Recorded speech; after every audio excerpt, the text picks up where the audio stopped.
plante que tu vois, tu peux lui donner quel âge? Bon, c'est la variété Anaïm, nous sommes à l'ouest du Cameroun. Donc, cette vidéo ne serait pas consacrée sur l'avocatier. Donc, j'ai expérimenté un plant de papaye de l'autre côté. Donc, tout à l'heure, on va aller voir la production. Puisque je suis arrivé ici ce matin pour le contrôle suivi de l'exploitation, et je me rends compte que j'ai mis la variété Kalina ici. 7 mois plus tard, ça a explosé. Donc, la production a explosé. Tout à l'heure, on va aller voir, donc pas à s'inquiéter. Donc, avant d'y arriver, je voulais te donner un petit conseil sur la phase de floraison de l'avocatier greffé. J'ai publié une vidéo où je te montrais le meilleur champ d'avocat d'Afrique et tu as clairement vu comment moi je soutenais les branches d'avocat de peur qu'elles tombent, puisque la floraison était comme tu vois. Hein. Et personne ne peut comptabiliser le nombre de fruits qu'on peut avoir ici. Voilà. Donc, quand tu es en phase de floraison, je te donne des conseils de fertilisation, puisque si tu ne fertilises pas, alors les fleurs vont tomber, les fleurs vont complètement tomber. Et donc, tu as à mettre de la fiente. Donc, très clairement dans une prochaine vidéo ou bien dans le cadre pratique, je vais mettre assez de fiente ici pour booster la production que j'aurai ici. Voilà donc, tu as à mettre de la fiente, de l'engrais si possible, mais aussi n'oublie pas le digro. Comme tu sais, je suis même en train de négocier un autre marché d'un fertilisant encore plus puissant, mon gars. Donc, il faudrait vraiment être à la chaîne. Pour ne pas trop traîner, on va te présenter le pied ici à côté. Donc on est clairement en phase de floraison comme tu vois. Voilà, donc voici l'abeille. Je ne sais pas si tu peux voir. Donc s'il s'approche là, tu vas voir. Ça c'est l'abeille. Et comme tu sais, l'abeille est le meilleur, comment dire, pollinisateur qui puisse exister.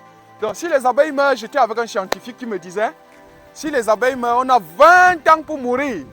Donc l'apiculture c'est un domaine à expérimenter et puis à recommander. Donc de l'autre côté, comme tu vois, donc on est en pleine phase de floraison, nous sommes à Bafou. Bon là, cette plante-ci ne fleurit pas justement parce que c'est une autre variété, c'est une variété du groupe B. Donc son nom c'est Tonnage. On verra très clairement où il produit et pourquoi. Donc il est en contre-saison ici à l'ouest, donc ça c'est Tonnage. Je vais faire une vidéo exclusivement sur Tonnage où je vous présenterai ce qu'il faut faire.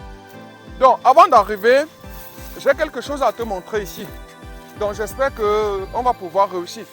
Donc ça c'est la variété Anaïm. Bon, ce que tu vois là, on appelle ça les gourmands.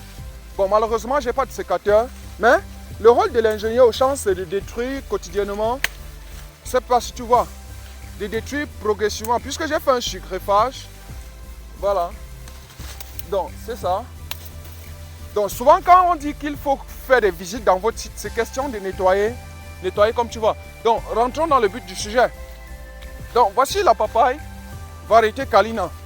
Donc, nous sommes dans un champ de haricots et j'ai expérimenté le haricot ici pour voir déjà ce qui se passe. Donc, ce fruit ici, bon, on va essayer de faire un travail. 1, 2, 3, 4, 5, 6, 7, 8, 9, 10, 11, 12, 13, 14, 15, 16, 17. Bon, bref, les petits, je n'en compte pas. Donc, on est pratiquement à 20 fruits. Mon gars, avec le fruit de ce gabarit, nous sommes à l'ouest du Cameroun. Je ne sais pas si tu sais qu'un fruit peut coûter 500 francs. Alors, fois 20, ça va faire 10 000. Attention, ça veut dire que cette papaye peut me donner jusqu'à 10 000. Bon, c'est juste un pied, j'ai expérimenté 2 pieds. Un est sorti mal.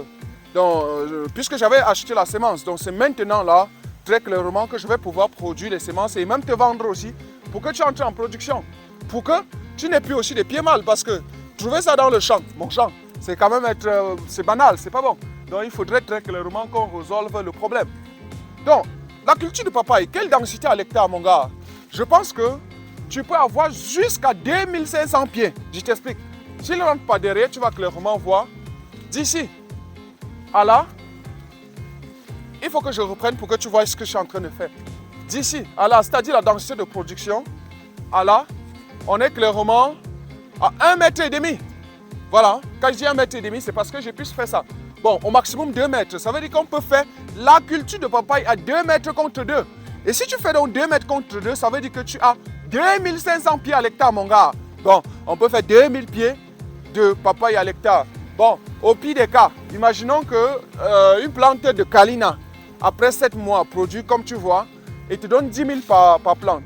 C'est comme si ça fait 20 millions. Mais c'est trop.